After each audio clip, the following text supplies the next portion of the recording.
a system that offers to take over the decision-making for us is totally irresistible to us because of the way our brains are made. The technology itself is not the problem. It is how it is deployed in the incentive structure that is built around it. And the incentive structure is just built to play on our unconscious choices whenever it can. And that's where I think we're going to get into trouble.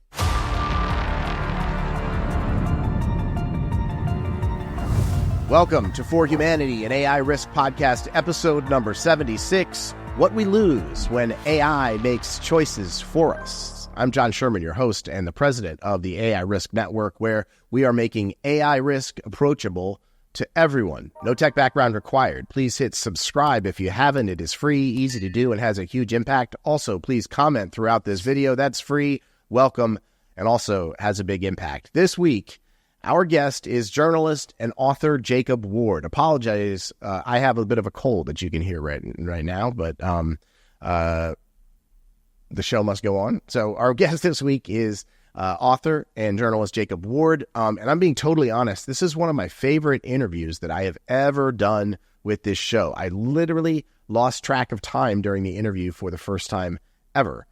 Jacob has covered tech and science and money and life for CNN, PBS, NBC News, Al Jazeera. He's written a book on the arrival of AI called The Loop, link in the show notes. And I think something that people who think about AI risk a lot always need more of is broader outside perspective. Like, what does this whole thing look like from the outside? What are other people thinking about this radical change flying at us so fast? I found Jacob Ward's perspective on AI truly original and really compelling. Jacob Ward, welcome to For Humanity. Very excited to have you. For the audience out there, just going to rip through your resume ever so briefly. You and I have some TV news career stuff in common, but you are currently reporter in residence at the Omidyar Network, and you've been a correspondent at Al Jazeera, CNN, PBS, NBC News. You are an author, written a book, The Loop, warns about the arrival of AI and the mania it would inspire in us all. So this is a great conversation. I'm excited to have you here. John, thanks for having me. I really appreciate it. I should tell people from anyone who's watching on video knows this already, but anyone who's listening from and can't see the video, that you and I look like AI's version of two different white dudes. It's like, if you know what I mean? It's like we're yeah, exactly. The glasses, the smile lines, we really are like a variation on what an AI system would create at the beginning and the end of a video. That's really funny. That's so good. Yes, yes. The podcast is called Two White Guys Talking About AI. Two AI-generated white guys. Don't worry about the future. That's what this is. That's right. So I'm really excited to talk with you about a bunch of stuff, but let's just come at it from the top, I guess. But, my sort of channel is all about AI extinction risk. And so you've covered that as an author, as a journalist. I know you've probably put a lot of time thinking into this. So just sort of tell me where are you at on extinction risk from AI? Yeah, sure. So I spent most of the, I've been writing about this stuff, God help me, for 10 years now. And, since before the transformer models that made ChatGPT possible. And, there have been times when my reporting has taken me into worrying about the sort of existential risks that this kind of technology might pose. But the vast majority of my time and the vast majority of my concerns have been focused on near-term risks. And one of the big things I worry about becoming extinct is our ability to make good decisions for ourselves. That basically, the thesis of my book, The Loop, the subhead of it is how AI is creating a world without choices and how to fight back. That world without choices is the thing that I'm worried about. It's this downward spiral that I really worry about when it comes to basically my thesis has been that AI is going to do to our ability to make good decisions, both as sort of institutions, as a society, as individuals, what Google Maps has done to our sense of direction. That a system that offers to take over the decision-making for us is totally irresistible to us because of the way our brains are made. Yeah. And it comes in the guise of a system that looks infallible, which really short circuits our ability to say, is this a good decision? Is this the right choice? And you combine that with all the profit incentives and the cost savings incentives that companies are falling so hard for right now. And it's really just a very dangerous cocktail is the way I end up looking at it. Yeah. Let's go to the Google Maps example, because I think about this sometimes. This is when I was in news, we used to ride around in a van with milk crate of paper map books in it. Totally, right? The Thomas Guide. You would use the Thomas Guide ADP map.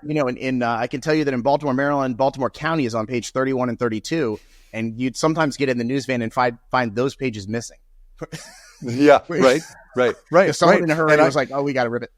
And what they would, if they had fed you into an MRI at that time, they could have shown that region of your brain was very, very active, navigating and sorting your place in space. Right. And totally. And then because, and this is the thing I go into and over and over again in my reporting, our brains just don't want to have to do that work if they don't have to. We are just fundamentally lazy cognitively. It's not our fault. It's how we were built. And so if we can offload a task like that, we're absolutely going to. And the second that your brain can stop processing something like that and try and save its energy for something else, it's going to. We are energy conservation machines. And so, as soon as your brain said, "Oh, John doesn't need this anymore," then it just puts that away. My brain has just now pulled like a detail of it. Do you remember you would get a coordinate? So you look in the back for the street and it'd be like H9, and you'd go on the map and you'd have letters and numbers. You'd be like H9 here. Okay, what is it? Yes, I remember my first experience with that was the one I was thinking about was driving around with a girlfriend here in the East Bay, in the Bay Area in California, looking for apartments, and the 2 or 3 days it would take to drive to all these different apartments. Your brain would click together the neighborhoods of the town you're in, right? And now, I don't know where I am half the time. In my own town, in my own city, I follow this thing. And the thing, I use it as an example a lot of in explaining to people how their brain, why it is, the degree to which our brain really doesn't want to think about things consciously. There's this whole concept that they call the dual process theory of the brain that is made most popular by a guy named Daniel Kahneman, who wrote a book called Thinking Fast and Slow. And so fast thinking brain versus slow thinking brain. And your fast thinking brain is your ancient instinctive decision-making system that is millions of years old. We have it in common with primates.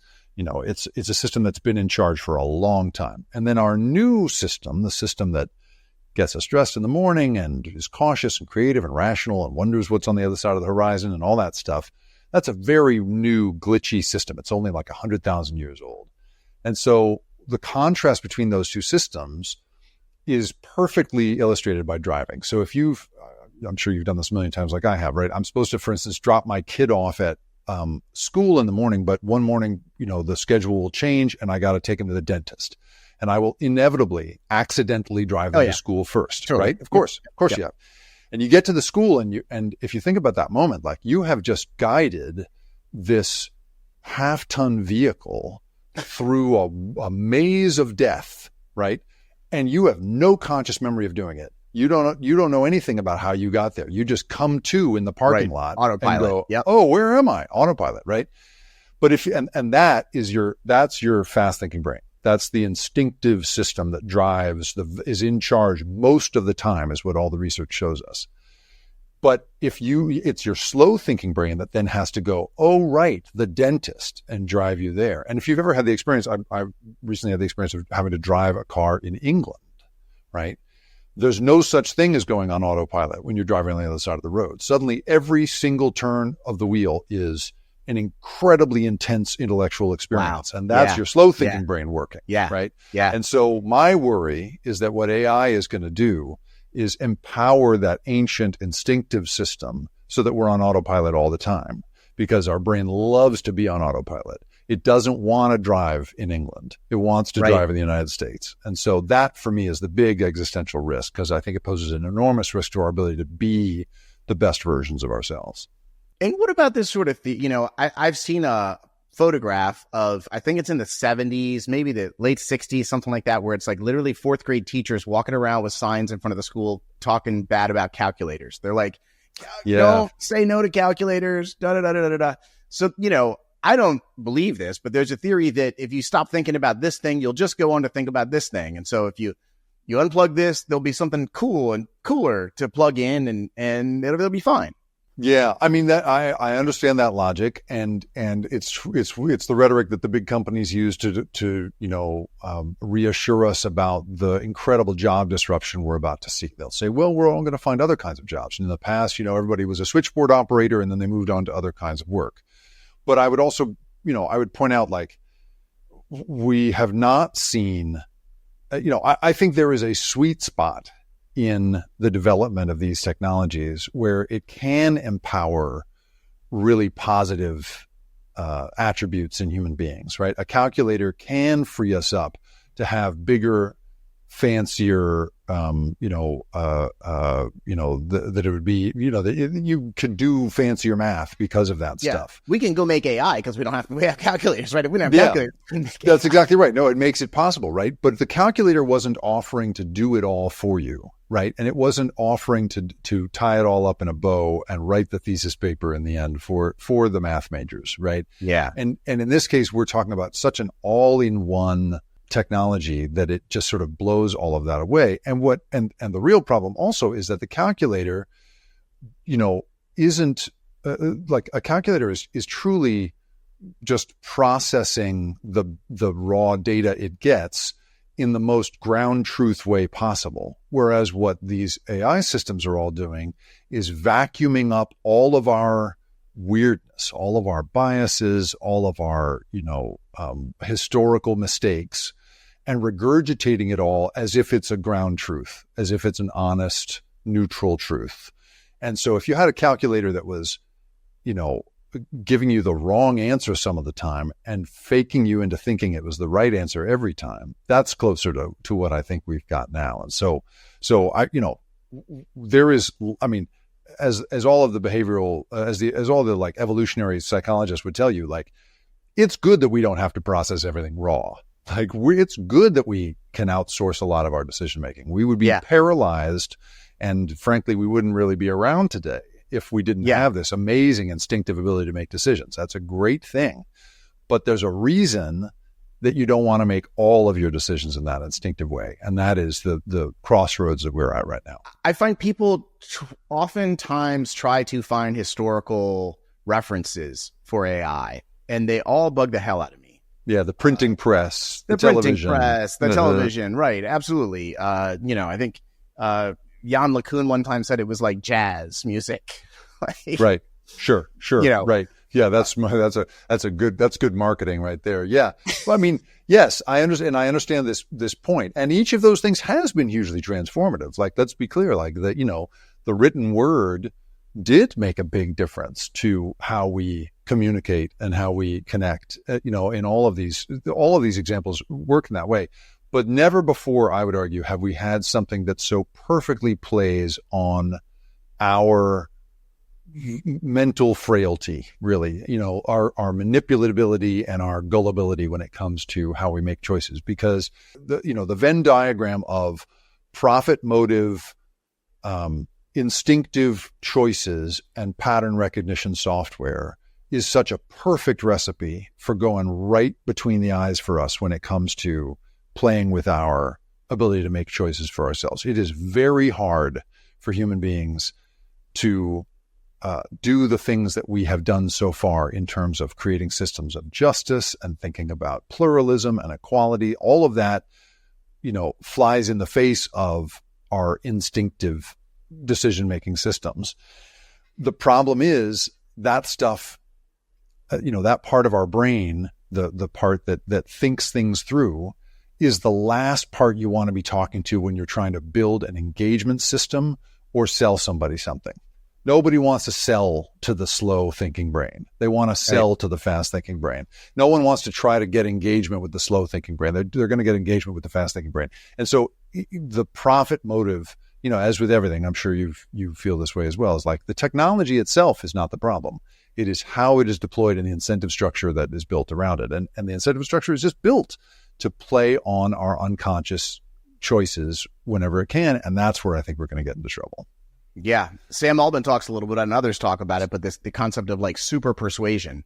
Like, Yes. That we will have the AI models capable of a level of persuasion that humans have never come across. So it's sort of like, imagine the most persuasive human that ever existed. And then there's a thing that's just floors above it, maybe with a human controlling it.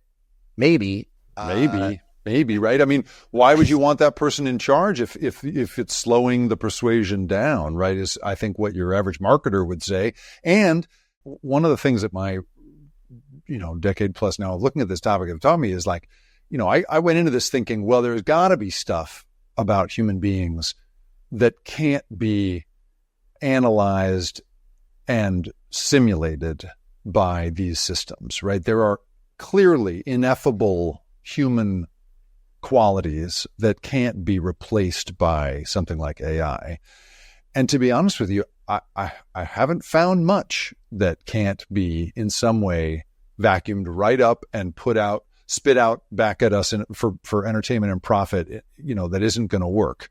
We're already seeing, my dad, who's a very shrewd consumer of media, totally fell for a piece of AI, like blues music, a whole album's worth of this stuff, and he's like, what an incredible performer this guy is, and then it took him a week or so to be like, wait a minute, and it spoke. It was not a singer playing guitar, so maybe not there yet. But there was a piece of music going around for a while called "How Do I Start an F-16?" It was like a sea shanty style song, but it gives you the technical instructions on how to start an F-16. It rhymes, it's hilarious, and it's catchy as hell.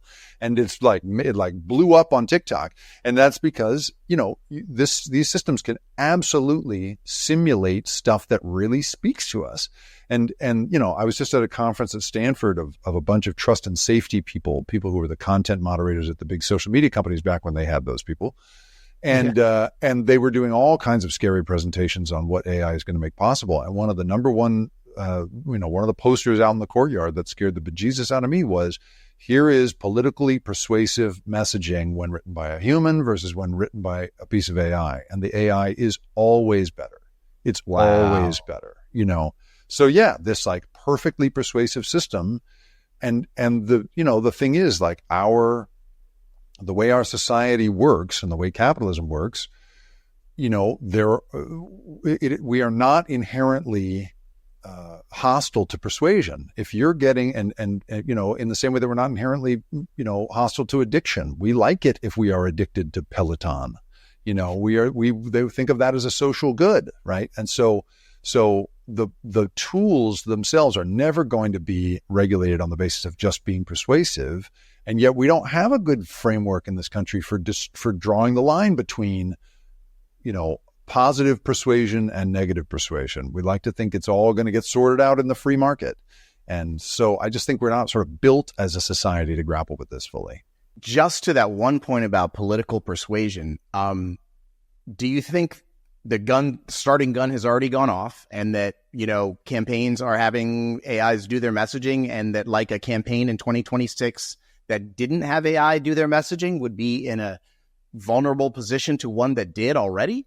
Oh, yeah. I think it's absolutely, the starting gun has definitely gone off, right? We already saw in the 2024 election, whether the Trump campaign directly did this is still being investigated, but there are all sorts of people who supporters of the campaign who were putting out tons and tons of AI imagery showing, President Trump alongside absolutely invented, fictitious, African-American women supporters and, Swifties for Trump. There was a whole thing going around, memes going around of as if Taylor Swift fans were somehow for Trump, and so all of that was happening. At one point, one anecdote I keep coming back to is during the Biden administration, there was you remember the big floods that took place in Nashville, and Republicans at the time were beating up the Biden administration for what they saw as a poor response to that. And at one point, a photo started making the rounds of this like cute little girl drenched by floodwaters, shivering in a boat carrying a little puppy with a life preserver on.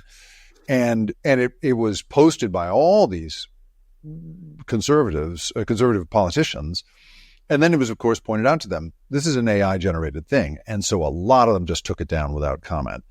But in one prominent example, a spokesperson for the RNC said, y'all, I know this has been shown to be AI, but I'm leaving it up anyway, because it clearly depicts something that we know is going on in the real world. And so the emotions of this are real, basically. And I think that's the other thing. It's like we're entering this world where, already, right, the social media information bubble that was already a problem, in which people were, everybody of one persuasion is sort of grouped together and all made to feel that persuasion is the only one that counts. Yeah. I mean, this is going to be even more intense a version of that, a one-on-one kind of information bubble that's going to confirm everyone's biases over and over and over again. And so the power of that, I think, is not to be underestimated.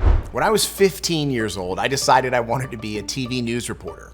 There are 4 major national awards a TV news reporter can win: the Peabody, the DuPont Columbia, the National Emmy, and the National Edward R. Murrow Award. Before I was 33 years old, I had won all 4 as a local news reporter investigating Chesapeake Bay polluters. Reporter John Sherman will accept the Peabody. John Sherman.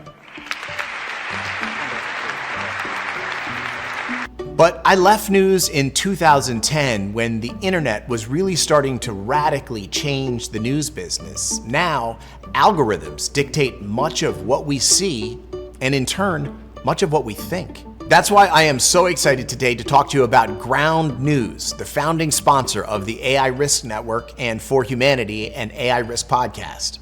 I first heard about Ground News when I noticed them sponsoring many of my favorite podcasts, but true confession, I never used the service until they approached me about sponsoring this podcast. So I tried it, and truly, I have been blown away. It is a fundamentally different way to consume news. Okay, next true confession. Before Ground News, I used to use Twitter to get all of my news from. My thought process was like, well, I'm reading the major publications and I'm reading the major writers, so, how bad could it be? It was really bad, like way worse than I thought.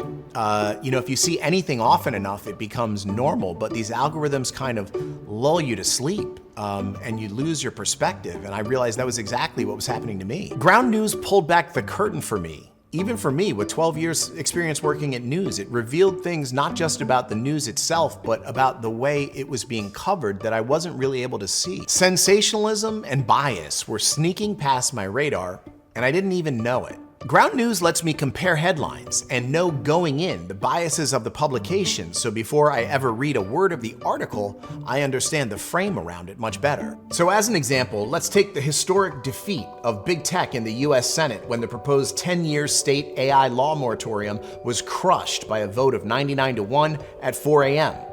Ground News gives me 270 articles in one place, but then it gives me a distilled bias comparison. For me, I spend a ton of my time trying to think about how to effectively communicate with the general public about AI extinction risk. So this bias comparison shows me how the left was framing it up around environmental impacts, where the right was framing it around states' rights. That is really informative to me as I try to form my opinions and make decisions about how I'm going to communicate about AI extinction risk with the general public going forward. I also absolutely love this feature called Blind Spot. It shows you what stories are being covered super heavily by one side. These are stories in your algorithm you just might miss because you don't know they're out there. So, if you want to support the AI Risk Network, there is nothing more powerful you can do in terms of showing your support than subscribing to Ground News and using our custom code. There's a QR code right here. There's the URL right here. It's ground.news/AI risk. They will know everyone who's using that came from right here. It's incredibly important that we ring that bell a lot and get a lot of subscribers into Ground News. So please go sign up, do it. You'll be glad you did. Ground News and the AI Risk Network want to form a long-term relationship and partnership, but that depends on one thing: our viewers actually subscribing to Ground News. So I need you to go in to your phone, to your laptop, to wherever, ground.news/AI risk. Sign up. You'll be able to support the AI Risk Network tremendously and get the perspective on your news that you have been lacking. It is so important. Please do it. All right, now back to the show. This is just an interesting little narrow band here that I want to stay in for just a second. Are your concerns greater that humans will abuse this, or do you have concerns that, in a either moderate or full loss of control scenario, that the models themselves would be employing the super persuasion for their own ends? Is it? Yeah. What's your perspective? Yeah. On that? Well, I think that, whether it's a failure of imagination on my part or just a psychological inability to grapple with the whole concept of basically of your podcast, right? Of existential risk. Like I think I just can't handle that. And so I spend a lot of my time thinking about more pedestrian stuff like effects on kids and effects on jobs and effects on bias and that kind of stuff. But I would say that one of the problems we have right now is I look at a couple of things as a real problem when it comes to the human-made AI systems that we are currently commercializing. One is the fashion for wanting to build general purpose systems rather than very specific AI systems, right? The whole notion of AGI, artificial general intelligence, is a response to what had been these very narrow use cases in which you built a system that was only good at playing, a certain kind of video game, or only good at, flying a drone through an unfamiliar environment. And that narrow use of AI fell out of fashion and became, because clearly it was going to be much harder to build at scale and much less marketable at scale. And so this idea of an all-in-one thing that can tell you how to, do cardiac surgery and how to do your homework is a more appealing product to the investment community than these very, very narrow things. And so that has set us up, I think, for a world in which you're centralizing a huge amount of learning into one system rather than a bifurcated set of systems that in theory, I'd be much less concerned about the worries that you've talked about so capably on this show. If it was just a thing that operates robots or just a thing that operates, surgical equipment, right? I wouldn't be as worried about that thing, acquiring the wrong ideas, right? Yeah. What I know from the technical people I speak to here in Silicon Valley is that the vast majority of them are very dubious that we are even on the path towards some kind of super intelligent, sentient being. The vast majority of them think that the current moment we're in around LLMs and these diffusion models and the sort of this commercial version of what we're building right now, they say it doesn't even put us on the track toward that kind of stuff because it's really just a statistics vacuum cleaner. It's not in spite of all the marketing, language around like reasoning and thinking and so forth, they're all like, that's not what these things are doing. They're just regurgitating statistics. And that's such a break from the leaders of the companies who are like, well, that's right. This is exactly what we're making. Because that is, of course, the promise they've made to their investors, and it's the best possible marketing language. I mean, I don't know about you, but as a former news guy, how weird it is to be in front of a CEO who's saying, yeah, this thing I'm going to build could conceivably, kill us all. Once upon a time, you'd never hear a CEO, cop to a danger of their product. Yeah. Now it's like a weird kind of marketing message. It's like they're trying to say, this is such it's such a big deal what we've made that it might kill us all. They wear it sort of proudly in this weird way. That is such a weird thing. Like I have a real bone to pick with that one because I just don't buy that it's marketing, what product ever saying it can kill everyone makes it sell more of it? Like, certainly there have to be other ways to convince people your product is exciting and interesting other than being like it can kill everyone. I know. I don't like it either.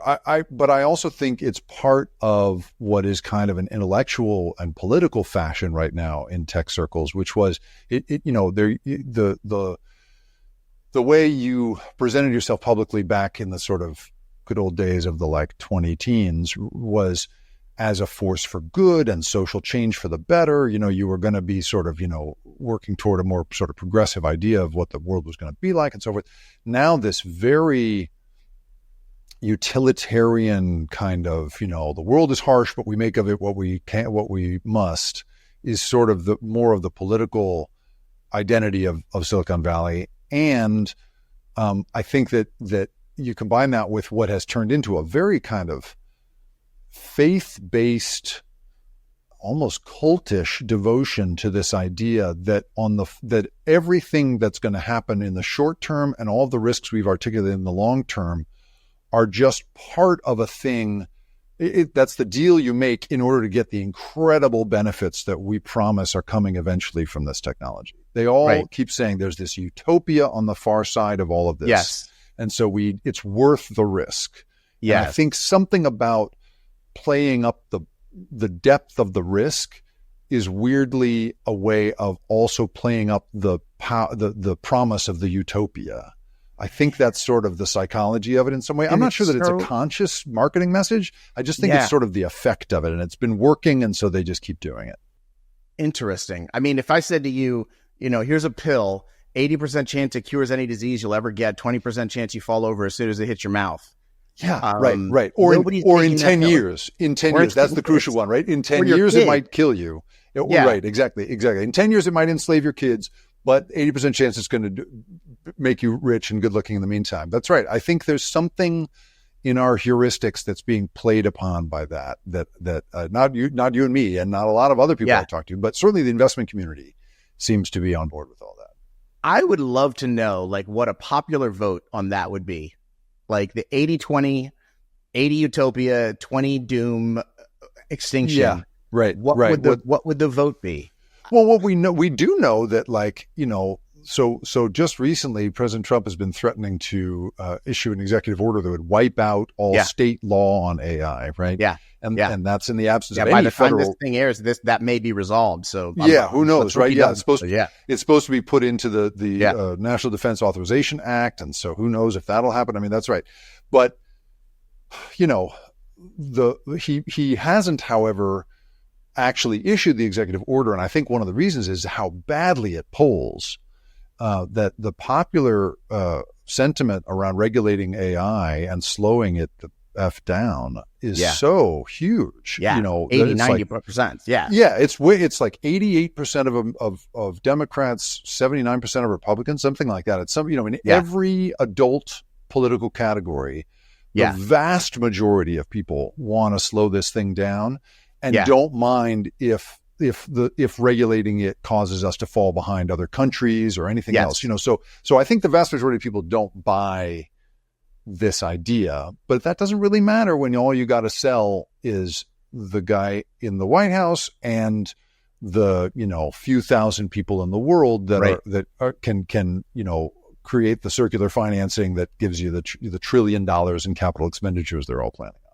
Yeah. I just had a thought, something that really just pisses me off about the whole thing is how it is being done without our consent. There's just, 8 billion people, no consent, all affected.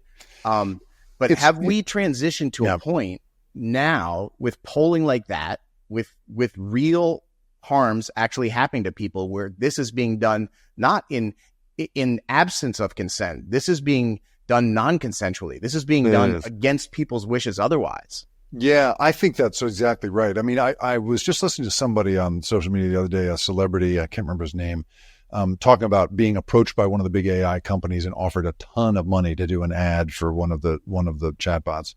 Right. And he made the good point. He's like, this is where they're manufacturing consent. They're trying to get us to, launder their plans through through popularity, right. And that is a really important point that person was making. But I also think, there's a famous, in economist circles, there's a famous book that made a big impression on me called Exit, Voice, and Loyalty by a guy named Albert O. Hirschman. And he, in the 70s, was writing about those as being the three choices available to any good functioning democracy or institution or anything else, that your customers or your citizens should have the opportunity to either exit, speak up, or stay loyal. Exit, voice, or loyalty. And that if you lose any of those, then the whole system starts to fall apart in terms of its legitimacy. It becomes dictatorial, and it becomes, in his case, he's talking specifically about businesses, becomes a bad business. Well, I would argue we're in a place where we've already lost a couple of those. I would say voice is pretty much gone because you sign up for the terms of service. We live in a terms of service world. You're not allowed to call up Tim Cook and say, you know what, I'd like to renegotiate these terms of service before I use your phone. You got to. The mystery hand of the algorithm is guiding, once you sign the terms of service, you have no visibility into what am I seeing and why. That's right. So that black box economy that we're all in right now has really blown that up. I think that's absolutely true. Now, I do, however, think that we are in a world where, for years and years and years, the United States has only ever really been very good at regulating either death or financial loss. It's really the only two things we've been good at, is like, does it kill you? Does it cost you money? That's where the laws start to get involved. Otherwise, we're pretty carte blanche in this country.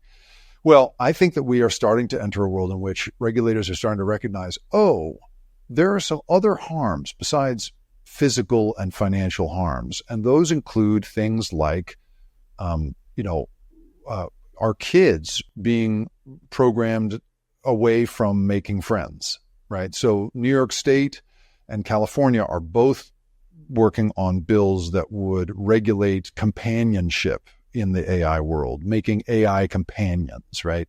We're seeing state law start regulating in Illinois, for instance, therapy AI, saying you can't replace human therapists with AI because of the dangers of that. So I do have some hope that even though these folks are operating literally with the resources of nation states without any kind of nation state democracy inputs, there is, however, some state law brewing that I think could set the stage for some national stuff. And we shouldn't forget that the EU regulates the bejesus out of it, and China, who we weirdly keep saying we need to not regulate ourselves so that we can catch up with China, they regulate the bejesus out of AI. And so I think there's actually enormous appetite, at least at the state level, for regulating this stuff and for there being responding to some democratic input here. But at the federal level, that is definitely not happening. Yeah. Well, let us hope between the time you and I speak now and this thing goes out across the internet that doesn't change radically. I think there's some chance that it does, but we'll just punt that for a little bit. Yeah, see you in court is what the states would say. That's exactly right. That's right. And hopefully that would work. I want to get into a little bit about, and I want to get into all the near-term harms, but before we get there, I want to talk about extinction risk a little bit and why you have this sort of, I forget the way you characterized it, but you said you just sort of can't sit with it. You can't. You can't.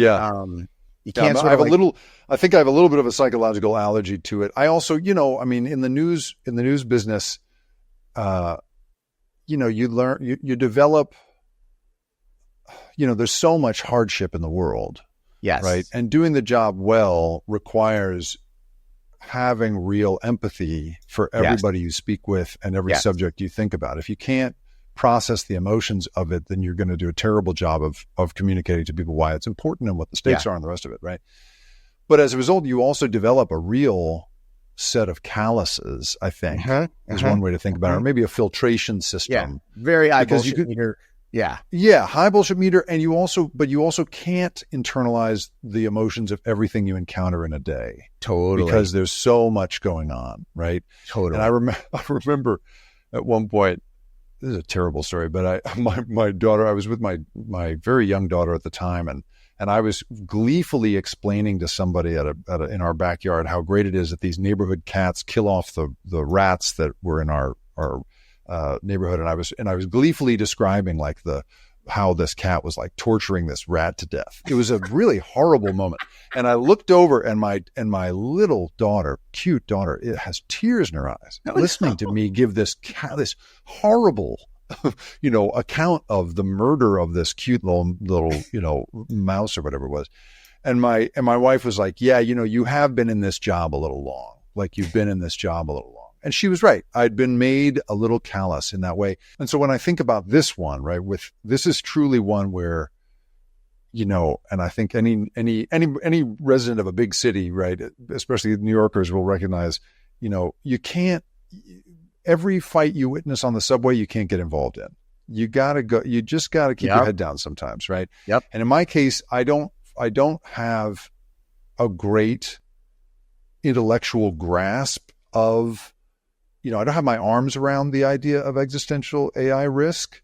And the people that I do speak to in the subjects that I do have my arms around, they're choosing not to think about it very much either, largely because they just, at least the technical people say, I don't think we're on that path. And so that's given me what I guess I needed to sort of say, well, I'm going to focus then on what I know, what I've spent a lot of time researching, and that's the psychological and economic harms rather than Skynet. But does that mean that it's not coming? No. Am I a good source for knowing whether that's true or not? No. But I can't tell you as much as your other guests have, simply because I've just had to put a break on it somewhere. No, it's so fascinating. I wonder a lot of times, like, what it is in me that I read the Eliezer Time article once, and I was like, click, like, oh my God, this can't be right. And I've just, been burrowing, I think that's right. And for me, it is I had an early experience. My turning point was I was at a dinner party in San Francisco with a bunch of young app makers, and they were receiving a presentation from a pair of psychologists who were addiction specialists. They were newly minted PhDs who had studied addiction, and they were telling these really scary stories about the ways in which people who are truly addicted to a thing, i.e. they have a thing they can't stop doing even though it does them harm, the ways in which their brains justify that addiction, concoct all kinds of personal stories that make the addiction make sense in your life, and the ways in which your external stimuli make your choices for you. They told the story, for instance, of that if you take people who used to be addicted to cocaine and were used to doing it in a nightclub, if you take those people back to a nightclub, you boom the bass at them, you hit them with the flashing lights, the smells of the place, the dark room, and then you show them a plate of baking soda and you say, this is baking soda. And then you say, on a scale of 1 to 10, how badly do you want to snort this baking soda? These people who have been clean, gotten their act together, all that stuff, they'll say, it's like an 11. I would do anything to snort that baking soda right now, even though I know it's baking soda, even though you're telling me that it's baking soda, right? And I was listening to this presentation. The takeaway from that presentation was not, isn't that awful and we need to do everything we can to avoid that. These two psychologists were dressing up their expertise as a consultancy that they were calling dopamine. And they were going to sell that expertise to any app maker or company that wanted to pay them so that they could take that knowledge they had and make your app as addictive as possible. Holy hell. Was their thing. And I just thought, oh, this is where this is going. This scientific research into human behavior and the patterns it follows is going to join up with this. This was 2016 or so when I was at this. Is going to join up with this fledgling AI technology that I had already seen people starting to use that is great at picking up patterns and regurgitating them. And I just thought, oh, a real problem is coming here. And that's what that's what set me on my path. Wow. All right. Let me walk you through. When I talk to someone about AI extinction risk, I walk them through 3 things. I tell people there's 3 things you need to know about AI extinction risk. We'll go through them and tell me. I think they're completely non-controversial, but maybe you'll feel differently, or just your thoughts on them. So I think number 1, the companies themselves, the CEOs, and the leading outside experts all agree these systems have the near-term potential to kill us all. I mean, they say that, like, as you know, right, in news, you can't responsibly attribute belief to anybody, like, because there's no way to fact check people's beliefs. Yep. They certainly say that, right? And some of them, I think, say it because it's good marketing for the weird reasons that we were talking about earlier. Yep. I think that they don't. I think that only with a couple glasses of wine in them in private would they ever admit to you how far what they've made is from a thing that could make conscious decisions around that kind of thing. That said, they also know that the agentic systems that are now being built, these agents that can go out and do stuff, you turn that thing loose in a system that controls, launch codes, and absolutely it could, activate, push the wrong button. Yeah. But the difference between these systems that today are simulating and mimicking human language and human choice, and the ones that actually might say, no, I'm not going to open the pod bay door, they're pretty far apart. And I think that's what those folks would say. But they also, the other thing I think that's really important to remember is like, those people seem so convinced that there's something good coming that they don't seem to care. Right. And these are tech people that you talk to at the companies? The folks that I talk to that say there's a gap. That's they're all in the people. incentive train. So I looked to the had Stuart Russell on the show 6 or 8 weeks ago, and he says that 9 of the 10 most cited scientists on the earth all believe that AI extinction risk is real. 9 of the 10 CEOs.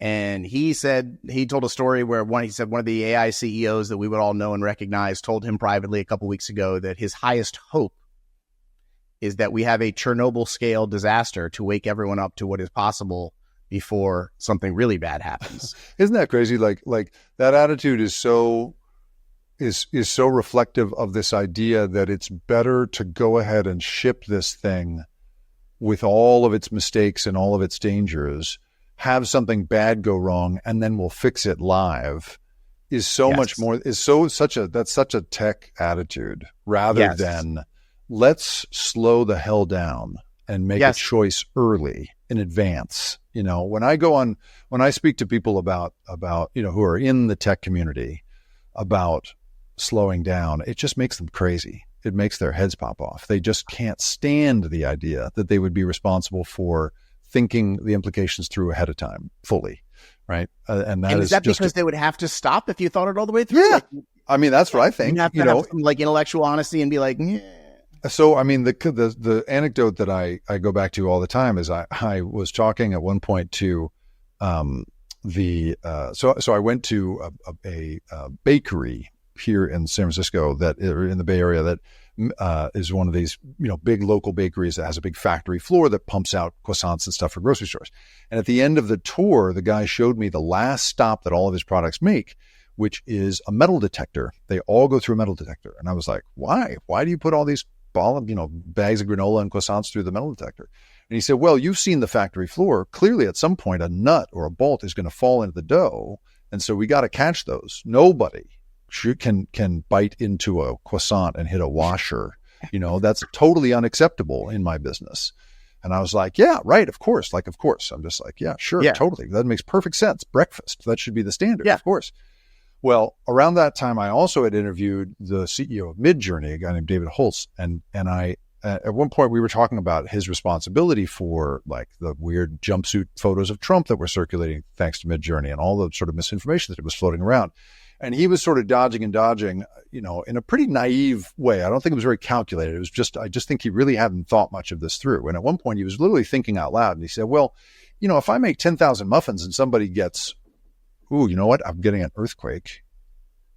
For real? I just got, we're in the Bay Area and I got a little bit of an earthquake. If it happens again, I'm going to bounce because I'm in the basement of my house and I don't want to be down here. But anyway, that's a first. We've never that was exciting. For me too. I've never been live with one before. So back on track here. So David Holtz, he's saying that if I make 10,000 muffins and somebody gets food poisoning, he said hypothetically, what am I supposed to stop making muffins? And there's a long pause between us, and then I was like, yeah, dude, you're supposed to stop. You're in a lot of trouble. The FDA is supposed to come and shut you down, figure out everything that could have gone wrong here, Yeah. And so the standard that these guys have is clearly so far below breakfast, in what they roll out. And I told that anecdote to a guy on a startups podcast, and it just made his head pop off. He was like, yeah, but breakfast doesn't confer potential superpowers to you. And so it's worth it to take these risks because of the superpowers, the marginal utility of this, you just go, really, man? croissants with they get held to a higher standard than you? Really? Yeah. Like even things that, really have the potential to harm, like OpenAI, the pharmaceutical company or the airline company would never sell a pill or a plane. No, that's right. That's right. So 0.15% of people are manifesting signs of full-on suicidal intent in their chats on OpenAI right now. Oh my God. That's 1.2. It's more than 1 million people a week. A week, exactly. And like those kinds of numbers in something like that does not fit the 99.999%. The Six Sigma that like the auto industry holds itself to. Not even close. Not even close. Not even That's close. Right. All right. So point number 2. Yep. Number 1, they can kill us all. Point number 2, the makers of the models have no idea how to control them or even how they work inside. Well, we know certainly the second part of that is true, right? They are the answers that these systems give. The reason that like when if you put into an LLM, a request for a very specific piece of information and it writes it up, and then you ask it to repeat itself exactly, it can't. It's gonna change it every time in a way that the makers of these systems cannot control. And that's not because these systems are full of kind of magical spirits and soul. It's because it's just a statistical vacuum cleaner. You don't know what mess it's going to take off the floor. And the guys who run these systems don't know either. And so that's the first part of it. But the second part in terms of that's that second part. Yeah. In terms of the control question, though, that part is interesting because I think that these companies actually have a fair amount more control than they let on when it comes to how they decide to deliver the fruits of these calculations. So I was talking to a guy recently who runs a addiction recovery company that's trying to make a chatbot that would help with addiction recovery. I'm a recovering alcoholic, and so for me, I was really interested in what he has to say about it. And he was talking about how one of the fundamental things that they had to do was to change the parameters of your off-the-shelf LLM so that it wouldn't be sycophantic. It wouldn't constantly tell you, "Great job, great idea," because that's not what a good therapist does. And you need it to push toward a human. You need it to constantly be saying, "Wow, you should talk about that with your sponsor. You shouldn't be talking about that with me." And it needs to cut you off after a certain period of time. You can't be talking to this thing all night. You got to have it in these little installments so that you can then go out and practice what you've learned. And these principles of therapy, I was like, well, how hard are those to build in? How hard is it to tweak the settings to make that happen? And he said he didn't want to badmouth anybody, but he was like, it's surprisingly easy to change the parameters, to change those systems so that they don't do that. Which suggests to me, right, these are choices. So there is, in fact, a great deal of control being exercised over how these systems deliver the message. And, the being sycophantic, the constant availability, the engagement juicing that's going on is a product choice, a business choice. And I think if you were to actually make a real business choice that reflected, for instance, the way these systems are built. Literally earlier today, I was talking to one of the world experts in bias and in the science of studying the degree to which people are racist and sexist and ageist and all kinds of things. And her study has found that her research has found that that the racism of your average human compared to what's exhibited in the LLM results, it's like 2 or 3 times greater in the LLM results. So they're deeply more biased. And so what she said is if you were to really be valuable, if you were to really make a valuable contribution to society in how you issued your system, what you should have that system say is, I'm going to give you information here. Would you rather have the kind that reflects the biases of people, or would you rather have me put the thumb on the scale and account for those biases? Right? The system never really says, it's always delivering it as if it's the authority. Yeah. And that is all a product choice. That's all business choices. And so I think there's actually more control than you would think available to the leadership of these companies. When I talk about control, I was speaking generally sort of about the alignment problem and control in the means of like having them share our values, whatever those might be. The reason I don't think they have any control over that is that we have no frickin' idea what our values are. No two human beings can come together on that stuff. There's some basic stuff about like don't kill humans, right? I think it's like don't kill humans.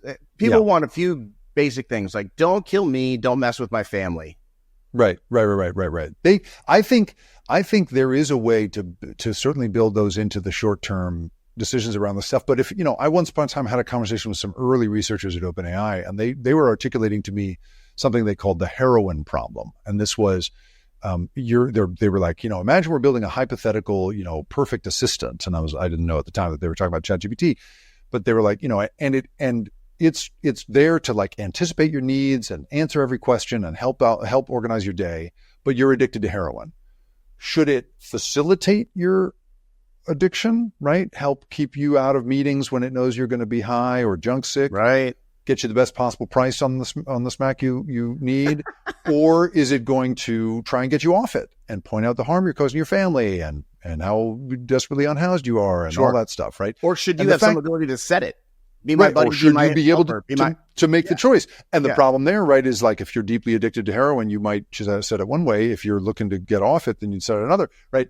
The fact that they were struggling with that question speaks to how naive we all are about values as a concept. They're so relative. Yeah. And this is why I think that the whole idea of of a general intelligence that's going to somehow share all our values is crazy, as opposed to, I know what the values are that I'd want to program into the piece of AI that only does surgery. I know what I would want to program into one that only drives a bus, right? Those values you can deal with. But the fact that we've built this system that's supposed to be for everything, and that we're somehow going to smack our, values in an all-in-one checklist of values into that is unrealistic. Yeah. And even though even the bus driver might have a little problem, right? Because it's like bus driver, can kill this amount of people by turning this way, or this amount of people by turning this way. What's their age? What's their race? What's their demographic? What, and now it's running all these calculations and totally. And we as a society, the problem is like we as a society have only ever figured that stuff out, right? The legal term is ex post, right? After the fact, right? We're built as a society to go and sort out those questions after it happens in court when we assign blame and liability. Yeah. These guys are all talking about doing that ex ante in advance. We don't know how to do that. No one knows how to do that. So what a that luxury. to me is crazy. If your company's in the business of maybe causing extinction, obviously the liability for extinction is low.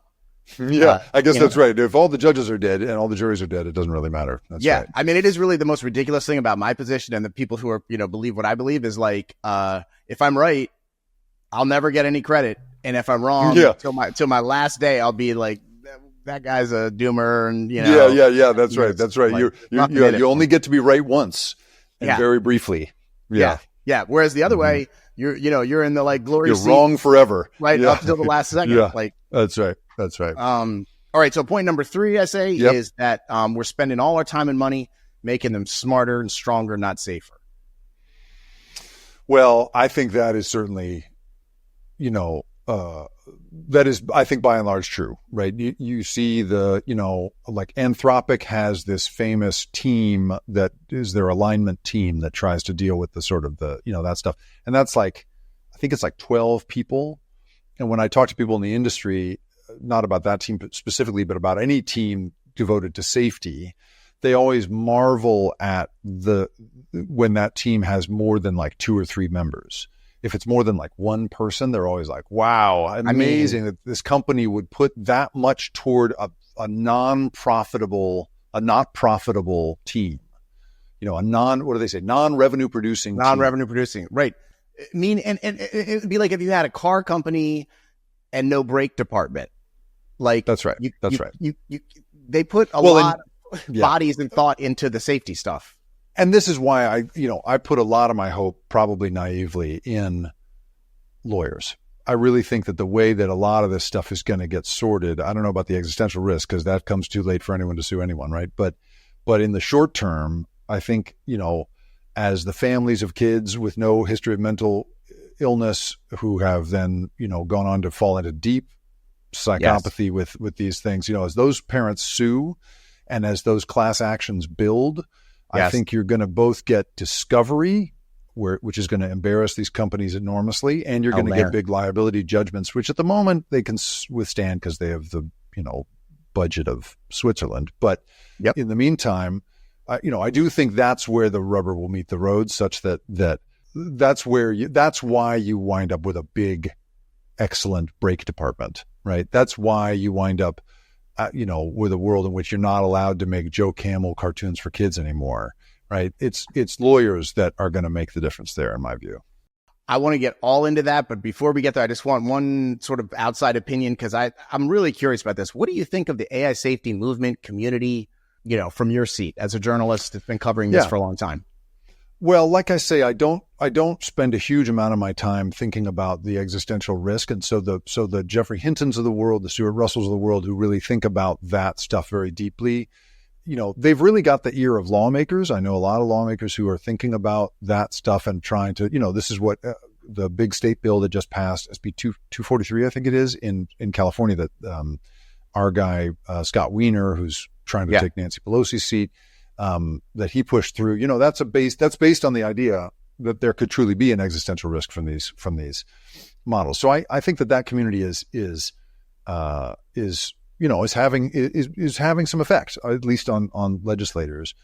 For me, the community of folks that are thinking about harm to children and the wiping out of essential cognitive skills and the killing off of entry level and just above entry level jobs in this economy, those folks are they're not getting as much traction as I would like.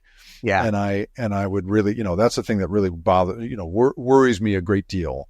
But the thing that I like, and, I'll just say, like, I really think that there is something very, there's something heartwarming to me, good in how the youngest generation that's communicating, that's publicly speaking about this stuff thinks about it.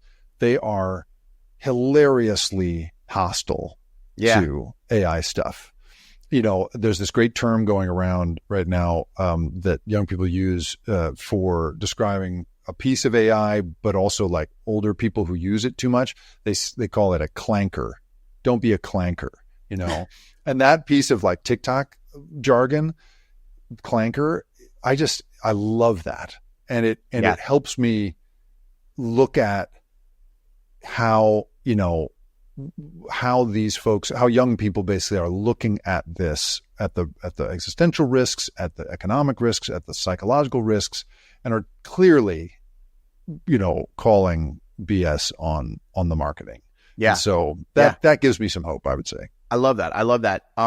So this is a great place where I think our minds are going to come together here. So I have been in this thing for like 2.5 years, didn't know anything about AI before that. AI safety writ large has believed for the longest time that we can't talk about anything other than extinction risk because the remedies are different, and therefore it is a distraction and a waste of time to talk about anything other than extinction if that is your real concern. So like jobs and bias, and jobs, the rest of it. Suicides, all don't that get distracted. That is a waste of time. Don't touch it. Right. Any minute, second spent on that should be spent on the most important thing. And I was sort of ambivalent about it until a couple of weeks ago, and I really have a fully formed opinion now, which is like, that's wrong. And it is because the risks and harms that were theoretical 2 years ago are real now on every street and in every home. There's not a parent out there that isn't worried. Is my teen talking to ChatGPT and I keep hearing about these suicides and all this stuff? So imagine a family. The dad, say, is an accountant and he's been using LLMs and he sees how much better they're getting. And maybe they didn't fill the last role when Susan left in the office. They just didn't fill her seat. And the writing is on the wall that, like, I can see this thing coming from my job. They've got a kid in college. Kid is terrified he's not going to have a job when he gets out of college. They've got a 13-year-old daughter who talks to GPT all the time. They hear about suicides. She has a friend with a chatbot boyfriend. There's a data center being built by their school and another one being built by the shopping mall. And the AI safety perspective has been, don't tell me about your family. Don't tell me about your community. Let me give you a book and a podcast about extinction. That's what you need to be thinking about. And I just come to this opinion that, like, oh my God, that is such a losing hand. Like, that is a ridiculous thing to try to say to people. So I think we need to run for the cause of preventing extinction at all of the other immediate harms and risks that are affecting people. And once they come in and you're talking and you're listening to them about what's affecting them, then you can be like, hey, you know what? I hear you about all that stuff, and I have to tell Not you, only that, even crazier. Like, you won't even believe this. Like, you think check this bad. out, right? But I can't right. walk in the front. That can't be the front door conversation. I've got to be in the living room. That's right. I have that conversation. I mean, as you know, right? It is the tried and true. There's a reason that every news report starts with the story of a single person, right? If you start off with, here is the enormous abstract threat, coming for all of us, no one can relate to that. And that is absolutely true. And it turns out there's a scientific reason for that. There's a guy, one of the descendants of one of the intellectual descendants of Daniel Kahneman, who I mentioned earlier, is a researcher who studied the optimal number of people suffering in a story to produce the greatest empathy in the audience. He did this big study about that. And he found, because he was looking at the Syrian refugees who were dying trying to get across the Mediterranean to Europe in droves, and why it was that the charitable giving wasn't really working. Those campaigns weren't drumming up very much money from Europe. And then until suddenly this one poster came out that began to just like crush it on getting people to donate money. And it was the picture of this little kid who had drowned on the shore. It was a little 2-year-old boy who had drowned on the shore. And he, in the study, discovered that the optimal number to produce the greatest amount of empathy from somebody was one death. Wow. And that the number, your empathy goes down exponentially as the numbers of deaths go up. Wow. So once you're at 10,000, nobody cares anymore, basically. Wow. And so I think there's something about, I mean, I talk about, I have this other sort of world. I'm in around sort of the science of effective storytelling, because so much of what I'm trying to do is change the narrative on this stuff. And we talk a lot about the concept of your campfire brain. This is that something related to that ancient instinctive brain that we've been talking about here, right? Your brain is built for near-term immediate threat. It's not built for abstract threats. It can't do abstract threats. Yeah. I once visited this tribe way the hell out in the middle of nowhere in Tanzania who live the way we all did like 60,000 years ago. They're nomadic. They don't have last names. They don't have marriage. And one thing they don't have is words for numbers greater than 5. They don't do bigger than 5, because why would you need it? More than 5 people is a lot of people. Going to see you 5 moons from now? Whatever. See you later. Right. We'll talk about it then. We'll talk about it then. We don't do big abstract threats. We're not built as a society, not as a society, as an organism. We're not built to process it that way. So you have to give it to what's on people's doorstep before you can get them thinking about abstract stuff. I think you're absolutely correct about that. I would also point out that the studies have shown that, especially with AI, alarmism, I don't like the word doomerism, but alarmism, and I am definitely alarmed. I'm super alarmed. And so I do a lot of talking about what's alarming me. But one of the side effects of too much alarmism is that it tends to turn off exactly the wrong people. And so it is people in underserved communities. It is women more than men.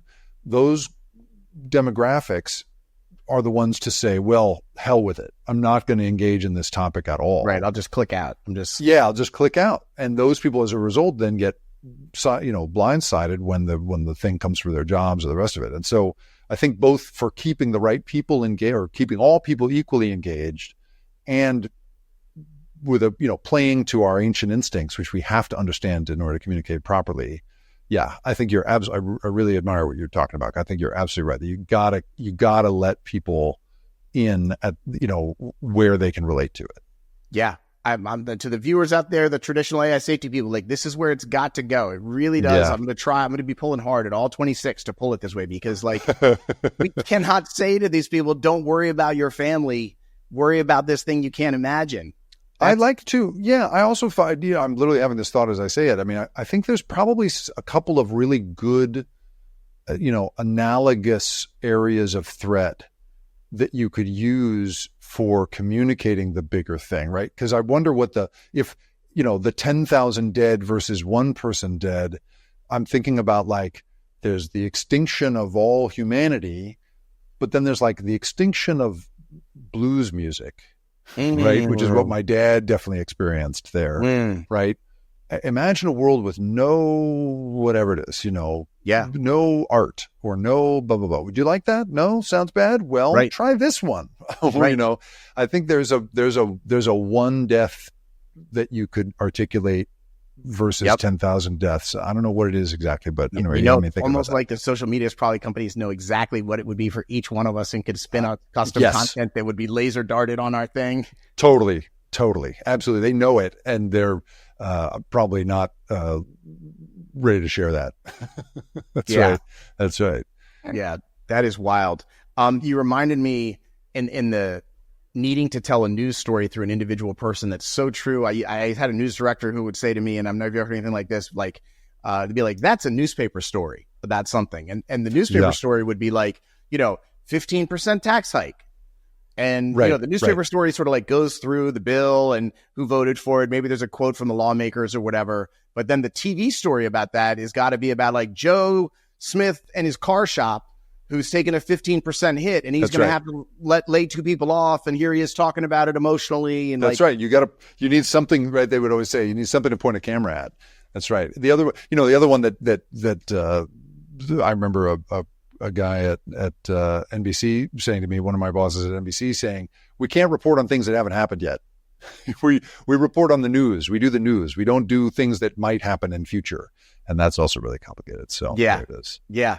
I'll give you one quick news story. I had a news photographers, as I know you know, are some of the best people in the world. Some of the craziest, most fun to be around. If I could bring them with me everywhere, I would. That's right. Absolutely. I had a dear friend who's a news photographer who used to refer to everybody on camera as lens meat. Yeah. We've done that. What is it? Meat puppets. I've heard that meat too. Meat puppets. Yeah, exactly right. That's exactly right. Yep. That's right.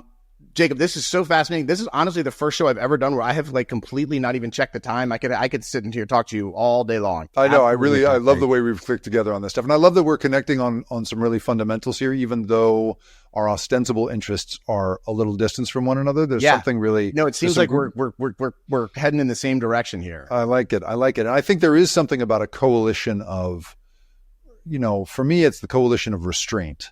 Yes. I have a book project that I'm working on now called Great Ideas We Should Not Pursue. And it's sort of that's the whole umbrella we're under right now, you and me, I think. Yeah. I love it. Well, I always like to ask people what makes them hopeful going forward. And I think you're a good source for it. You've got some good hope. So what do you say? Well, I appreciate it. I mean, first of all, say like, we are lucky we are living at the best possible time in the history of humanity. We're in a great time. Like, when there is, when you have a medical emergency, when you need help,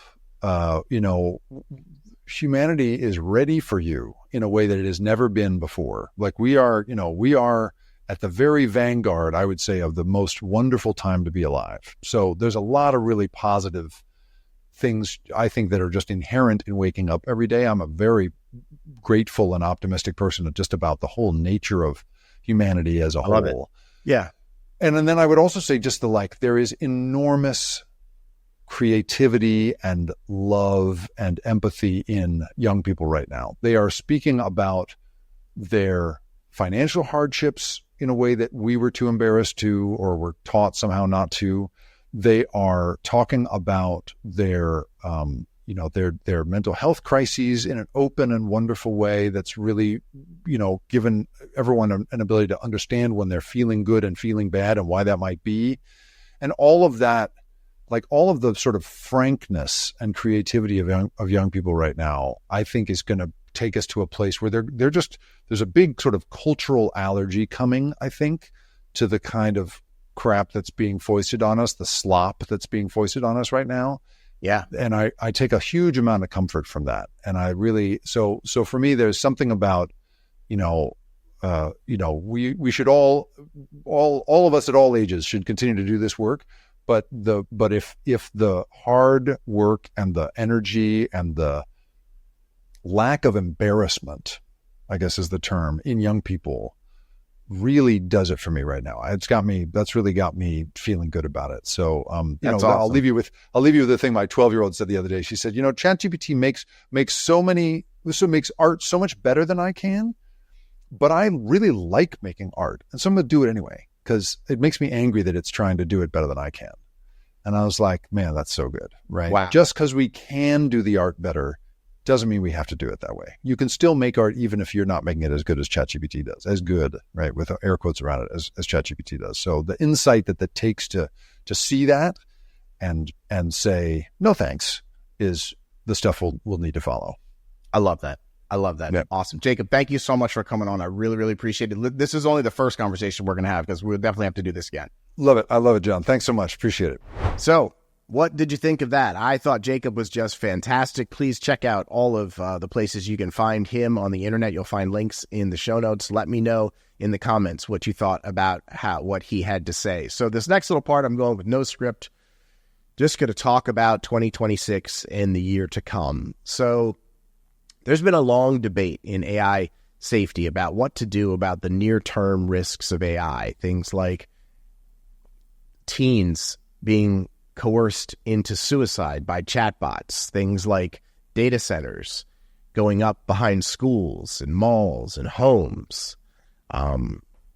All of the near-term things that are happening that are affecting us right now.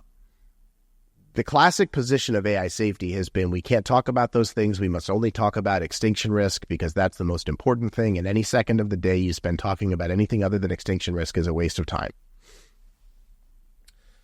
I think that's wrong. I've been in this AI safety thing for 2.5 years, and I've come to a fully formed opinion that I think that is just a losing hand. Imagine a guy, say he's an accountant, at his job. They've had 2 people leave. They had his same job, CPA. They haven't filled their jobs. They're using AI to do it now. He uses the models. He sees how good they're getting. He wonders, will I have a job in 1 year, 2 years, 5 years? He's got a son in college. Say he's a sophomore like my kids. He's terrified. They're not going to have jobs when they graduate. Maybe he's got a 13-year-old daughter. She talks to ChatGPT on her phone all the time. The dad and the mom read about teen suicides assisted by ChatGPT. The mom works at the school down the street. Behind the school, they're building a data center. They've got another one planned for the shopping mall. Their electric rates are soaring. They already have a water availability crisis in their state. And we want to say to this person, don't worry about your family. Don't worry about your school. Don't worry about your community. Don't worry about your job. Worry about extinction, this thing you cannot see or imagine. I struggled with this genuinely for 2 years. Extinction is what I'm most concerned about. Extinction is where I think all of our attention should be. That is the only thing we should be focused on and the only thing we should be worried about preventing. But I've been screaming it through this YouTube channel for 2 years, trying to get more people to realize, to wake up. And it's not going fast enough. It's not working fast enough. We have a very limited amount of time to make a really big difference. So my perspective for 2026 is that on this channel and everything I'm doing, I'm going to run full speed at the near-term harms that are actually happening to real people right now. They were theoretical risks a year or 2 ago. Now, they are harms. AI is harming real people right now. The people that are being harmed are not thinking about extinction risk. But from my perspective, they are on like the 2-yard line. They are on the on-ramp to becoming a part of the AI safety community, to becoming a part of the AI extinction risk conversation, and trying to get the world to a better place. So for 2026, you will see me and this channel running full speed at the near-term harms of AI with the sole goal of stopping AI from killing us all. Okay? That's the plan. Please let me know in the comments what you think. You'll be hearing a whole lot more about this with me without a cold, talking about this in the near future. Okay? So, all right, my friends, please remember, AI risk is not someone else's problem. It is yours and it is mine. And we are not going to let a few thousand people wipe the other 8 billion of us off the face of the planet so they can make a few bucks. No way. It's been a hell of a year, 2025.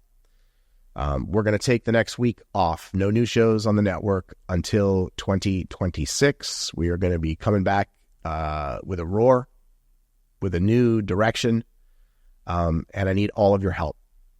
I count on all of you. I need all of you. I need all of you to tell your friends what we're doing here. I need you to share these videos. I need you to like these videos. I need you to comment on these videos. I need you to hit that donate button. We desperately need donations. It's been a hell of a year, 2025. always circled it on the calendar and thought it was going to be a crazy year, and it sure was. And I don't know what the hell 2026 is, but I know that I will be there, and I hope you'll be there with me. We can go through it together and get this world to a better place. Okay? Thank you so much for everything you've done to make a safer world in 2025. Let's go do it again, louder, bigger in 2026. For Humanity, I'm John Sherman. I will see you very soon. Happy New Year.